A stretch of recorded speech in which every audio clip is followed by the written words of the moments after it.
My name's Aaron, and the first thing I need to say is that I'm not someone who goes looking for trouble. I'm 32. I'm an interior designer. In January of 2022, I booked a cheap but cute duplex in Milwaukee for a weekend consult. 2 nights, 1 client meeting. Nothing romantic about it. I wasn't there to relax or escape. I just didn't want to pay hotel prices for a job that was supposed to be boring. The first morning, I opened my eyes and noticed it immediately. The basement door was cracked open, and I knew I'd locked it, because I'm the kind of person who checks locks twice, sometimes 3 times if I'm staying somewhere unfamiliar. The duplex had that typical Airbnb look: white walls, neutral furniture, a couple of framed prints pretending to have personality. Outside, snow had been falling since the night before, smoothing everything out. The neighborhood felt muted, almost sealed off. I was alone. That wasn't unusual. I travel for work fairly often. The host had been friendly but distant. Keypad entry, short messages, lots of "let me know if you need anything." The night before, I'd done my normal routine. Walked the place with my bag still on my shoulder. Checked windows, front door, back door, closet, bathroom, even behind the shower curtain. The basement door sat in the hallway across from the bathroom, just a plain door with a cheap knob and 1 deadbolt above it. I remember turning the lock, testing it, tugging the handle. It was solid. So seeing it open felt like the house disagreeing with me. I got up, closed it, locked it again, and tested it harder this time. Then I chose the explanation I wanted to believe. Old house, cold weather, latch problem. Milwaukee winters don't play nice. I went to my meeting that day and acted normal. For a while, the door felt like something that had already been left behind. That night before bed, I checked it again. Locked, tugged, and it was fine. The next morning, it was open again. This time I felt embarrassed more than scared, like I was being dramatic over a door. I closed it, locked it, tested it, and stared at it for a while. It didn't move. I spent the day talking myself down. I told myself it was a latch alignment issue. I told myself I'd probably rushed it the first night. I told myself I'd feel stupid later for even thinking about it. That night, I decided to solve it. I dragged a dining chair into the hallway and wedged it under the knob at an angle. Not professional grade security, but enough that the door shouldn't open without moving the chair. I took a quick photo, locked the deadbolt, and went to bed. Sometime in the night, I woke up to the kind of quiet you only get when the heat shuts off and the world outside is buried in snow. Then I noticed the smell. Damp air mixed with something like old laundry. Not strong enough to gag, but strong enough to notice. It didn't belong upstairs. I lay there telling myself it was the ductwork, that basement smell like that I was being hyper-aware because I was tired. Then I heard something under the floorboards. I sat up slowly, grabbed my keys, and slid them into my hoodie pocket. I moved my bag closer to the front door without calling it what it was: a plan. When I stepped into the hallway, every light went on. The chair was no longer wedged under the knob, and the basement door was cracked open. The chair hadn't fallen, which meant the door hadn't swung open naturally. It had been pushed against resistance, just enough to break the seal. I stood there staring at the door. Then I opened the door a few inches and shined my phone flashlight down the stairs. The basement disappeared quickly into darkness. Concrete walls, a handrail, the kind of basement you don't explore unless you have to. The dust on the landing looked wrong. Compressed with footprints, marks that suggested shoes heavier than mine. Bigger, like someone had stepped up, paused, and gone back down without worrying about what they left behind. I shut the door fast and messaged the host immediately. No emotion, just photos. The door, the chair, the dust. I wrote that the door kept opening and asked if anyone had access to the basement. The reply came almost immediately, which was weird considering that it was the middle of the night. "It's an old basement, don't worry about it." No questions, no concern, just dismissal. I replied that I was uncomfortable, that I had photos, that I wanted to end the stay early and relocate. The tone changed instantly. It was worse than hostile, it was dismissive. like I was creating a problem for him, like I was inconvenient. I tried calling, straight to voicemail. Then my messages stopped delivering. He blocked me. I stood there in a fully lit hallway with my phone in my hand, staring at the basement door like it might explain itself. That's when the self-blame kicked in. Maybe I was overreacting. Maybe the dust was old. Maybe I was projecting. But the door was open. The smell was there. And I knew what I'd heard under the floor. I left in the middle of the night. Outside, the snow was untouched. It didn't offer answers. I drove to a gas station and sat under the lights until my hands stopped shaking. Airbnb support eventually responded. The host never did.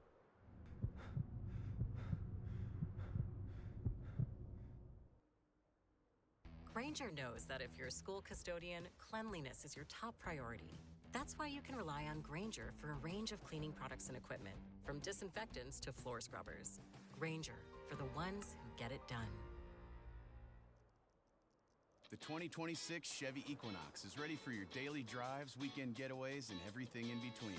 Plenty of cargo space, plus a big touchscreen that keeps all your tech right where you need it. It's more than an SUV. It's your Equinox. Chevrolet. Together, let's drive.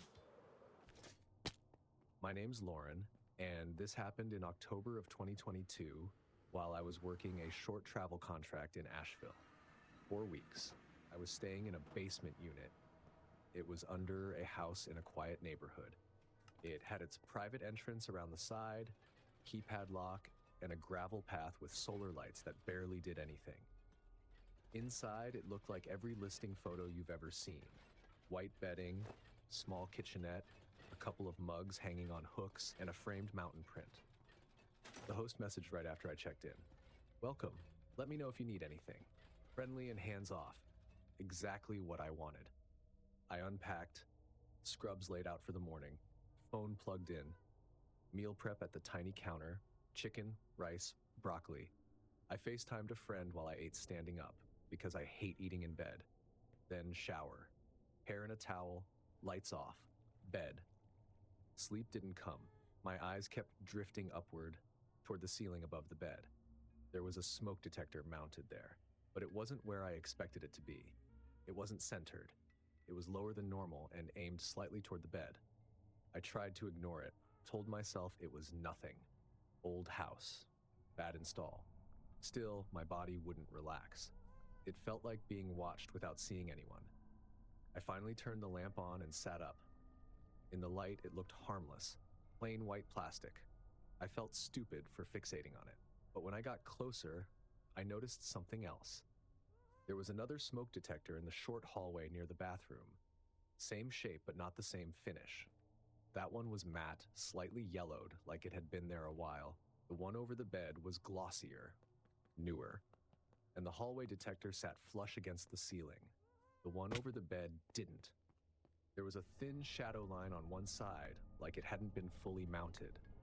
I grabbed my phone and turned on the flashlight. On the face of the device, there was a tiny dark dot, a pinhole. I stood there thinking, no, this isn't real. This doesn't happen to me. My first instinct was to take photos. Then I got a chair from the kitchenette and climbed up. I didn't rip it down. I twisted it gently, like you would to change a battery. It loosened too easily. When the cover came off, everything inside me stopped. Inside was a tiny lens, a compact circuit board, and a microSD slot, pointed directly at where my pillow would be. I sat on the bed holding it like it was contaminated. Then I looked around the room again, and it stopped feeling like a room.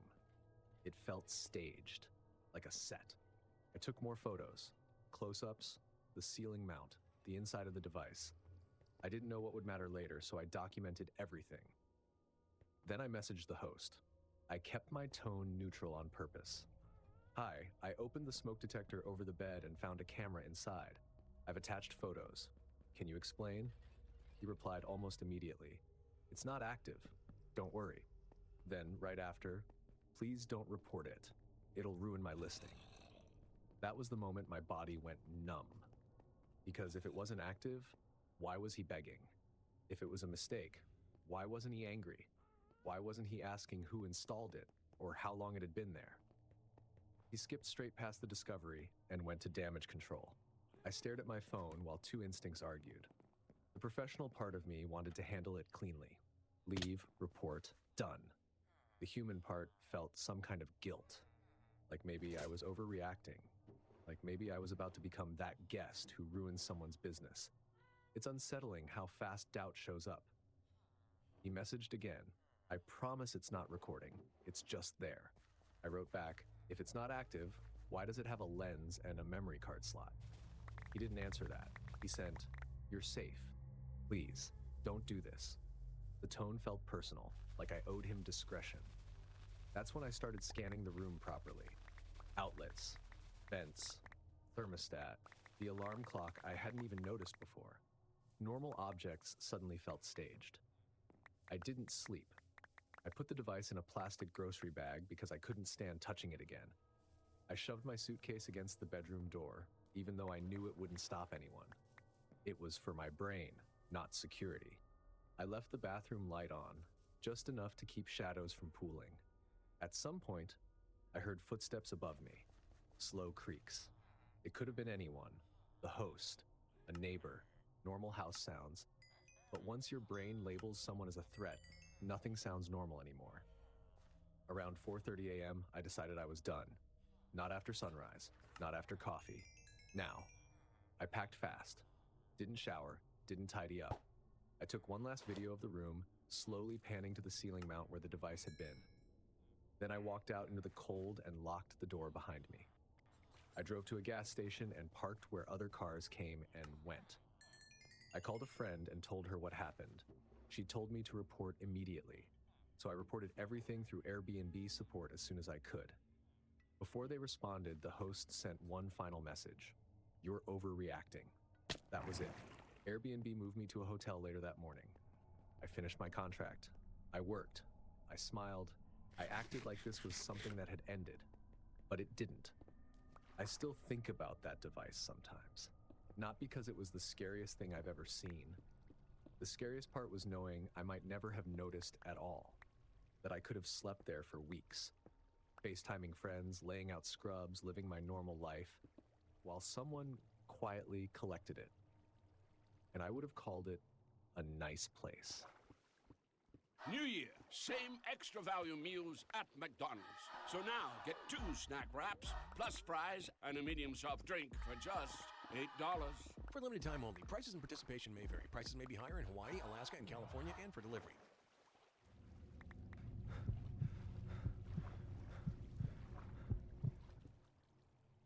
My name's Daniel, and this was meant to be a reset weekend after a rough year.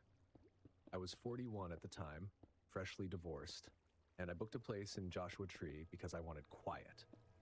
I just wanted a weekend where nothing happened. Instead, I spent most of it trying not to be seen. The place was a small stucco house on a dirt road outside Joshua Tree. It had a fire pit, patio chairs, and big windows. Total privacy, the listing said, perfect for stargazing. I arrived late afternoon and put my phone on airplane mode like I promised myself I would, because if I didn't, I'd work through the weekend and pretend it counted as rest. I cooked something simple and ate at the table facing the back windows, watching that clean desert darkness roll in. But while I was watching the sky, I saw something out of place. At first, I thought it was just bad lighting, a shadow where a cactus should be, but the shape was wrong. It was upright and still. There was a man standing near the edge of the property line, facing the house. I stood up slowly and took 2 steps to the right. His head turned with me. I stopped. He stopped. I stepped back toward the kitchen. Same thing. He was tracking my movements, like he was watching a screen. I thought that maybe my lit windows made it seem like he was staring when he wasn't. So I turned off the kitchen light and waited. He didn't move. 5 minutes passed. The shape outside stayed exactly where it was. I didn't open the door. I didn't yell. I didn't flash a light. I've seen enough situations escalate because someone wanted to prove they weren't scared. I wasn't trying to win anything. I just wanted a normal weekend. Eventually, I went into the bedroom and shut the door. When I checked again 20 minutes later, he was gone. I stood at the window, scanning the darkness like I could catch him slipping away, but I found nothing, just the desert and silence. I slept, not deeply, but enough. In the morning, I told myself I'd let the first night go. I drove into town, bought groceries, did the tourist version of relaxation, then came back before sunset. Second night, I adjusted without really admitting it to myself. I kept lights low, didn't sit near the windows, like making myself less visible was a reasonable compromise. That part still bothers me, how fast normal behavior turns into something you negotiate with fear. Around 9, I looked out again. He was back, same spot. I tested it again. I moved left, his head followed. I moved right, same result. That's when irritation crept in. Someone was breaking a social rule and acting like it wasn't my place to say anything. I didn't want to call the host over something that might sound ridiculous. I also didn't want to be the guy calling the police because someone was standing nearby. So I did what I hate doing. I minimized it. I closed the curtains. The Airbnb had thick ones. Once they were shut, the room felt safer, but it also felt like I'd given something up. I paid for a desert view and ended up staring at fabric because a stranger couldn't mind his own business. I slept lighter that night, woke up twice. Third night is when it changed. I hadn't planned on staying a third night, but part of me didn't want to leave with the story unresolved. Like, if I did one more night and nothing happened, I could call the whole thing paranoia. I cooked less, barely turned on lights. When I checked outside around 8:30, he wasn't at the property line anymore. He was closer, near the gravel driveway, using the bush for cover. He was close enough that it felt intentional, but positioned just well enough that he could pretend he was doing nothing at all. Enough to make me aware without giving me something clear to confront. I finally messaged the host. Hey, quick question. Is there a neighbor who sometimes stands near the property at night? I've noticed someone outside the last couple evenings. The host replied, oh yeah, that's Rick. He just likes knowing who's staying. That was the worst explanation possible. Like it was a local quirk, like I should have expected it. I typed, he's been standing pretty close. He's harmless, the host replied. Don't worry about it. That was it. After that, the place stopped feeling like a rental and started feeling like a stage set where everyone but me knew the rules. I turned off the TV, sat in the bedroom with the door half open, and kept listening. Around midnight, I heard a tap. I didn't move. I waited for a second tap to confirm it wasn't the house settling. It came on a different window, closer. Not the big living room glass, one of the side windows near the bedroom. He's not just standing out there, he's moving. And he's doing it quietly, like he doesn't want neighbors to notice, like he wants only me to notice. I sat on the edge of the bed with my keys in my hand. I didn't want to make noise. I didn't want to announce where I was inside the house. I stayed like that a long time. Eventually, I called a friend and whispered. Told him where I was. Told him if I texted call 911, not to ask questions. I didn't sleep after that. At first light, I packed fast. Before stepping outside, I parted the curtain one last time. I didn't see him, which somehow made it worse, because now I knew he could be close, without being visible. I drove out as the sun came up. The desert looked peaceful again, like nothing had happened. And somewhere between the dirt road and the highway, it hit me. I never actually enjoyed the desert at all. I paid for peace and spent the whole weekend trying not to be seen.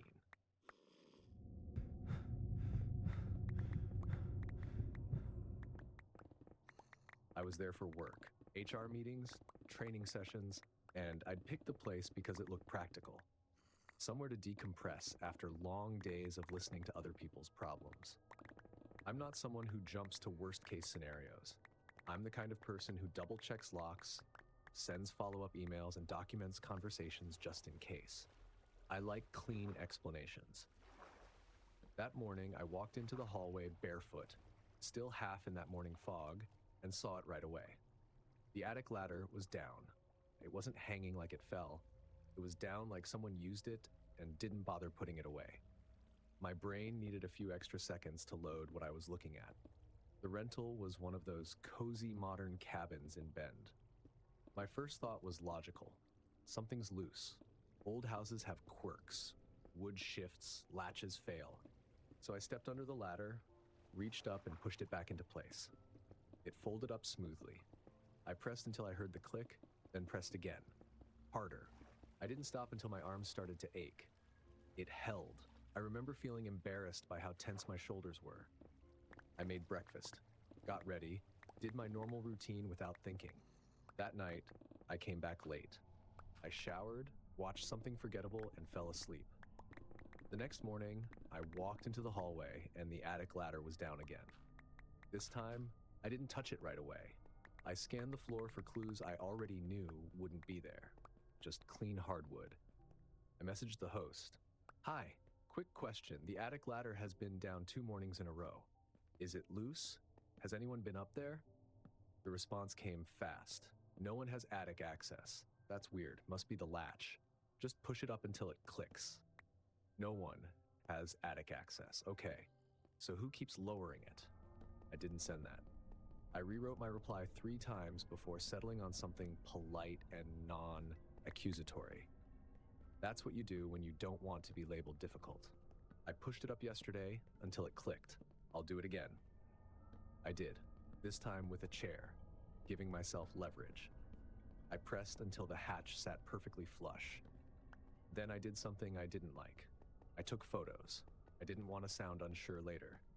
All day at work, the image of that hallway kept popping up in my head, like my brain had filed it under unresolved and wouldn't stop reopening the tab. That night, I tried to convince myself I'd laugh about it later. Maybe the latch really was faulty. Maybe temperature changes did something weird. I even Googled attic ladder mechanisms, like logic could smooth this out. I didn't sleep deeply. I kept listening. Houses have normal sounds. Pipes. Heat. Small pops when things adjust. I kept labeling every noise automatically, like I was auditing reality. Around 1:20 a.m., I woke up and knew something was wrong before I understood why. There was a sound above me. I sat up without turning on any lights and listened. It happened again.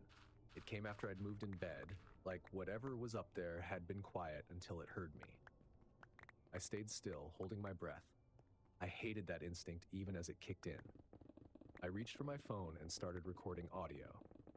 I whispered the date and time, like I was filing a report for a future version of myself who might need proof that this wasn't imagined. Another sound. Closer, or maybe it only felt closer because I was listening on purpose now. I lay there, staring at the bedroom door. Then I heard a creak in the hallway. Just one. I crossed the room without turning on any lamps. I didn't want to light myself up like a target, and I hated that my brain even framed it that way. I put my hand on the door and waited. Nothing. I opened it an inch. Moonlight from the living room washed the hallway in gray-blue shadows, enough to see shapes. And that's when I saw the attic ladder. Not fully down. Lowering. The first section had dropped a few inches. The hinges moved smoothly, carefully, like someone was managing the weight so it wouldn't make noise. I backed up, shut the bedroom door, and locked it. My hands weren't shaking. That almost scared me more. What I felt instead was clarity. Leave. I called the host. Voicemail. I called Airbnb support and waited on hold. I opened my notes app and started typing exactly what was happening, sentence by sentence, because that's how I cope, by creating a record. I didn't hear anything else above the ceiling after that. No movement. No sound. Near dawn, I packed one bag. I grabbed my essentials and ignored everything else. Before opening the bedroom door, I listened. Then I moved fast. The attic ladder was fully down. I walked fast out, got into my car, and locked it immediately. Later, the host messaged again. There's no way. No one can access the attic. He offered a refund. He sounded irritated in that polite, professional way people do when they think you're being inconvenient. I never went back. I never got proof that would satisfy someone who wanted a neat explanation. I just stopped needing it. Because once you watch an attic ladder lowering itself in the dark, slow and careful, like whoever's above you doesn't want to be heard, You don't argue with maybe anymore. You just update the rule. No more rentals with access from above.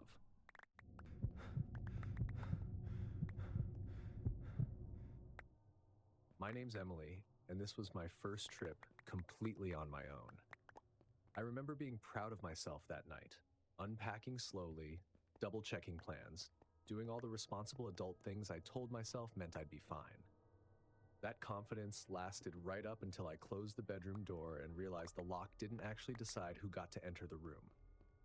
I'd just gotten to Savannah, dropped my bag on the bed, and did the thing every woman does when she's alone in a place she's never been, walked the room like I was pretending to be casual, but actually checking exits. The rental was cute, like aggressively cute. Exposed brick, warm lamps, a little tray with local snacks, and a printed binder on the desk that said welcome in that friendly Airbnb font.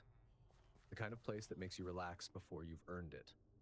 I shut the bedroom door, turned the lock, and heard the click. Then I tested it. The door opened anyway. I had turned it all the way, but it opened like the lock only existed to make noise. I stood there with my hand on the knob, trying to convince myself I'd done something wrong. I locked it again. Slower. Harder, till I heard the click. Test. It opened. I was 22, fresh out of college, trying to prove to myself that I could do things on my own without texting someone for reassurance every hour. I told everyone Savannah was no big deal, that I wanted quiet history, a reset. The listing photos had sold it perfectly. Cozy, safe-looking, historic area. Reviews full of words like charming and peaceful. So when the lock didn't work, I told myself what you're supposed to tell yourself in old houses. It's a quirk. I checked the latch, looked fine, worn maybe, but normal. I pushed the door fully into the frame and locked it again. Same result. That was when the thought showed up that I didn't want to name yet. Someone wouldn't have to break in. They'd just have to decide. I messaged the host. Hey, sorry to bother you. Quick thing, the bedroom lock doesn't seem to work. It clicks, but the door still opens. He replied fast. That's weird. Are you sure it's locked? I sent a short video. Me turning the lock. Me pulling the door open like it wasn't resisting at all. Huh, he wrote. Old house, try pulling the door tight into the frame when you lock it. I tried. It didn't matter. I didn't want to push too hard. It was night one. I didn't want to be that guest. So I said thanks and went out to eat, walked around, did the tourist thing, took pictures like I was relaxed, but all night I kept thinking about that door. Back at the rental, before getting into bed, I tested the lock again. Still useless. I stared at the door, then messaged the host again. Hey, sorry, still not locking. I don't feel comfortable sleeping like this. The reply took longer this time. Then my phone buzzed. That's strange. Are you having trouble sleeping? I read it twice. I hadn't said I was tired, hadn't said I was in bed, hadn't posted anything. The message felt like it skipped a step, like he knew more than he should. I typed a response, deleted it, typed again. Finally, I'm okay. Just want the door to lock. We'll look at it tomorrow, he replied. Tomorrow is an easy word when you're not the one trying to sleep in a room that doesn't stay closed. I didn't have anything to protect myself with. No spray, no alarm, just a phone and a bad feeling. So I moved furniture. The dresser scraped loudly across the floor, which I hated, but once it was wedged against the door, the room felt slightly less exposed. I checked the window locks, closed the curtains, left one lamp on. I got into bed fully dressed, hoodie on, socks on, phone in my hand. Around midnight, I told myself I was being dramatic. Around 1, I stopped believing that, because I heard pressure on the door handle. I stayed completely still. The handle moved again, and now I knew it wasn't an accident. I thought about calling the police. I still don't know why, but I didn't. I stayed quiet. Quiet felt like hiding. Quiet felt safer than giving anything away. After a moment, the pressure stopped. I didn't hear anything else, like footsteps or a door opening somewhere else. Just silence. I didn't sleep. Not really. I drifted in and out, listening to every sound the house made. My phone screen lighting up my face whenever I checked the time. When the sky finally started to lighten, I got up immediately. I packed fast, dragged the dresser back just enough to open the door, and checked the hallway before stepping out. I checked out at sunrise and sat in my car for a long time with the doors locked, staring at the front of the place like it had personally lied to me. The host texted later, "Did you sleep okay?" I didn't reply. I drove home early and told people the trip just didn't feel right. The full version felt embarrassing to explain, like I should have known better, like wanting independence had made me careless. I didn't get hurt. I just learned how fast a lock becomes imaginary when someone else knows it doesn't matter. And now, whenever I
stay somewhere alone,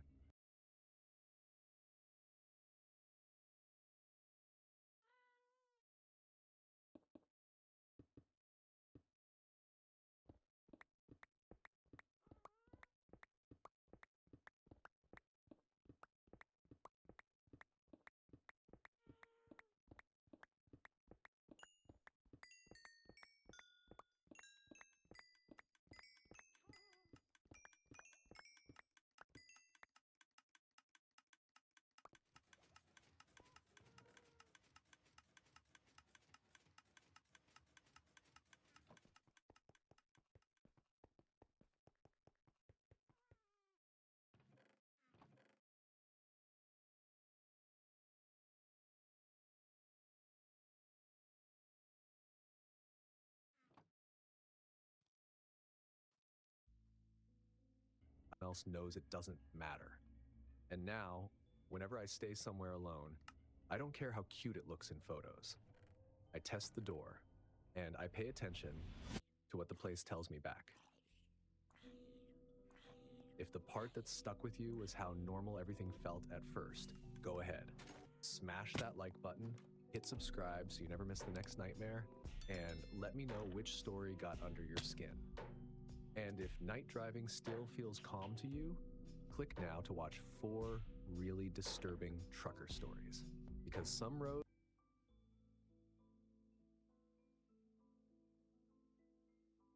The drawings you're about to see were all done by kids.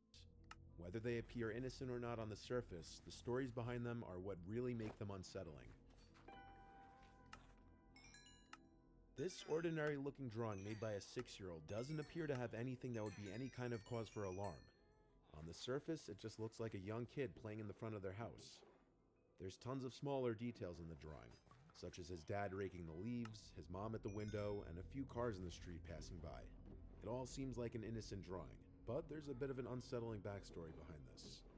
The 6-year-old boy who drew this is a very well-behaved and quiet kid according to his parents.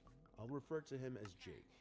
He stays to himself most of the time, and his teachers describe him as a well-behaved child, just very, very quiet. He has a passion for drawing, and constantly draws pictures and writes little story picture books.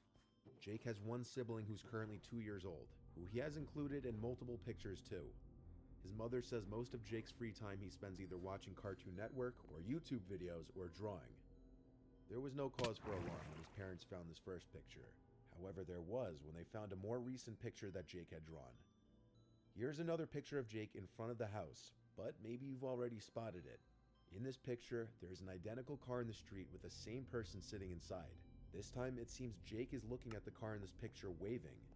Jake's parents are not seen in this one, interestingly, but his parents were intrigued now about the car and who the person inside of it was supposed to be. So they questioned him.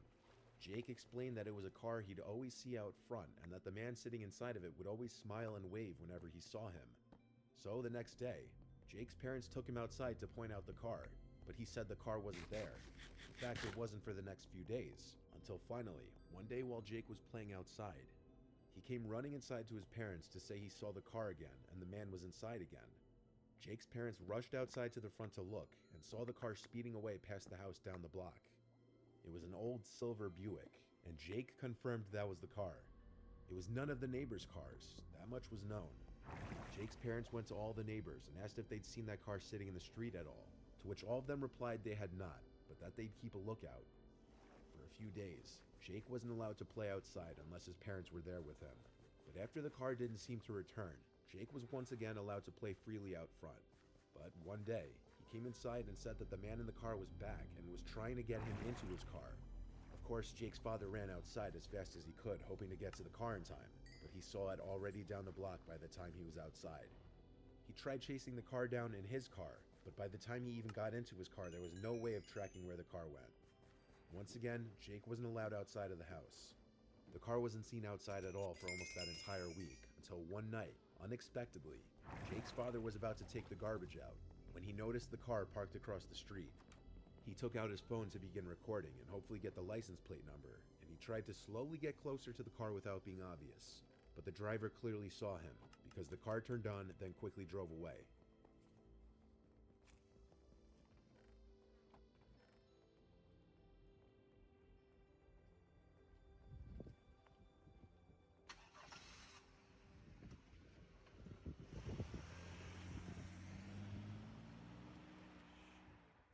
Jake's father tried to follow the car and get the plate number, but he couldn't.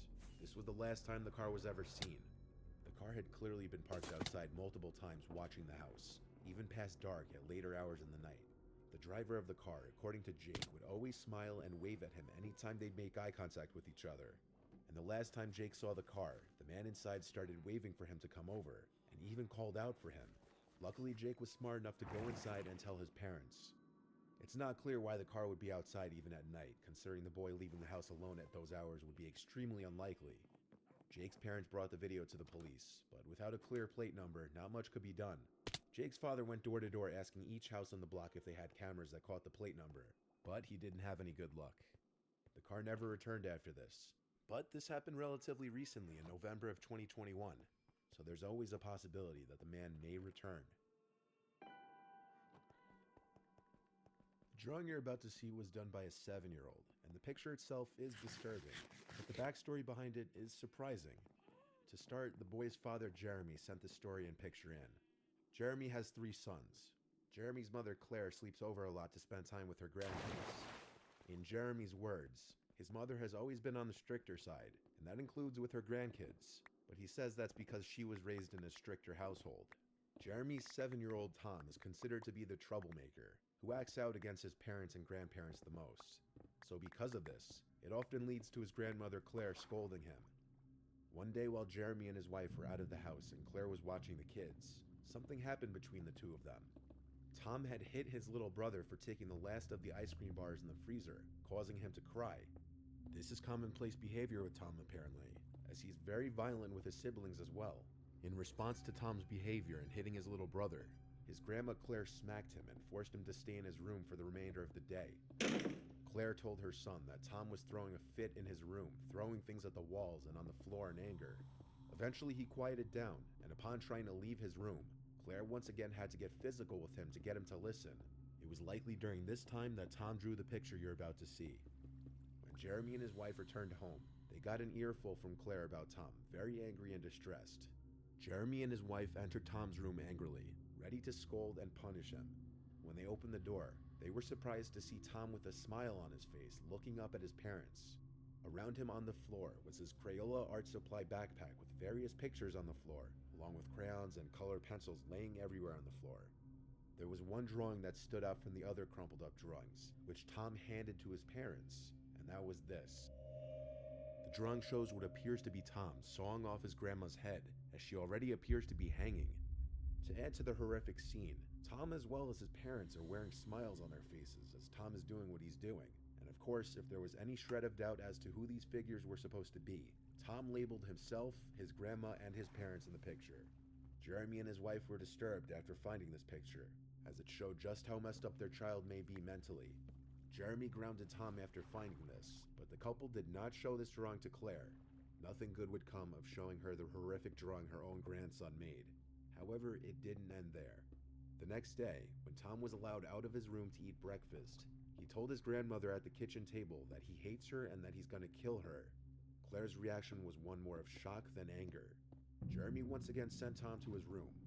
The way in which Tom said what he said was described to be with a hateful smile on his face, as if he were taking pleasure from saying it. Claire left to go home that day, and from the time Jeremy sent me this, she hasn't returned to the house. Tom's behavior has apparently always been on the more concerning, violent side, especially for a child his age. However, this drawing and behavior towards his grandmother convinced Jeremy and his wife to start bringing Tom to therapy. The first few meetings Tom refused to speak, but eventually started opening up more when his parents would leave the room. Their therapist says that Tom talks about wanting to hurt his brothers for the things they do, and hating his grandmother and second-grade teacher. All I can assume they can do at this point is take it day by day with their son. This last one was a bit different in that the kid is a little older than the others, and some of the drawings were done on a computer. The child who drew the pictures you'll see shortly was 13 years old at the time. The drawings were found and submitted by his older brother Cody. The little brother's name was revealed in some of the images, but I'll blur them out and refer to him as John. John is described as a recluse by his brother, who gets picked on by some of his classmates. Though he found these pictures a year ago, he submitted them recently. Now the two boys are in high school, with Cody being a senior and John being a freshman. John and Cody share the same gym period, and Cody sees his little brother get slightly picked on in gym class whenever he's in earshot. Cody says that although he's tried to help his little brother break out of his shell, he's come to accept that the two of them are just different. John likes to go home after school and play computer games all day instead of doing his homework or hanging out with friends. This is exactly how he spends his weekends too, and while his brother and parents worry about him, they're not really sure what they can do to help him. His teachers are all concerned over his consistent lack of effort and poor grades, and they even go as far as to ask if everything is okay at home due to his extremely quiet nature. One day while John was out with his mom somewhere, Cody, being curious about John, decided to snoop through his notebook and see if his brother even took any notes in class. But instead of normal notes, there were just really weird doodles and drawings littering the pages. If there were ever any notes taken, they would be covered by stick figures apparently fighting or shooting each other with bow and arrows or guns. There were also apparently other unusual drawings, usually violent, all of which Cody took pictures of. Now, being curious what John did on his laptop 24/7, Cody decided to take his laptop and sign into it after figuring out his password against his brother's knowledge. His desktop was packed to the max with game icons and folders. But the first place that Cody went to snoop was the pictures folder, and inside of there, he found multiple folders containing weird cartoons drawn on MS Paint by John. They were for a YouTube channel that John had made, in which he animated very simplistic graphic cartoons. but the most disturbing and eye-catching one was this one. It started with a picture of a school, then it cuts to inside a classroom, presumably John's classroom. The plot of this cartoon video is basically that John had been missing from school, and when his teacher asked the class where he's been, John suddenly arrives with a shotgun in hand and a combat helmet. This is where he threatens to kill all his classmates and then the teacher if he can't answer his questions correctly. The name Mr. Reynolds is used in one of the pictures, which was in fact one of John's actual school teachers' names, meaning John drew these pictures based on his own life. I know these are just stick figure pictures, but knowing how YouTube is with demonetizing or age-limiting videos, I'm not going to show the rest of the pictures. But basically, John ends up shooting everybody in the room, and by the end of his video in the last drawing, John's character smiles and says, "On to the next classroom." It may be a very disturbing hint into what's going on in John's head, and what may be going on in a lot of kids' heads in school who may keep to themselves or feel that they're being picked on. Cody never told his parents about the videos or pictures, but rather confronted his brother on them. Out of embarrassment most likely, John deleted his YouTube channel and got extremely angry at Cody, but he never ratted him out to his parents for going on his laptop, because he knew Cody saw some bad things on there. Cody had a talk with his brother, asking if he ever had thoughts of doing what his drawing did in his video, and he said absolutely not. It was just for YouTube views. A year has passed since then, and Cody says he's tried to help his little brother, who continues to act differently from his peers, and he contemplates going to his parents about the things he's found on John's laptop. In a situation like this, it would definitely be best to inform authority figures, as in this circumstance, given John already gets picked on and keeps to himself most of the time, the images he drew may be indicative of something he fantasizes about doing in real life.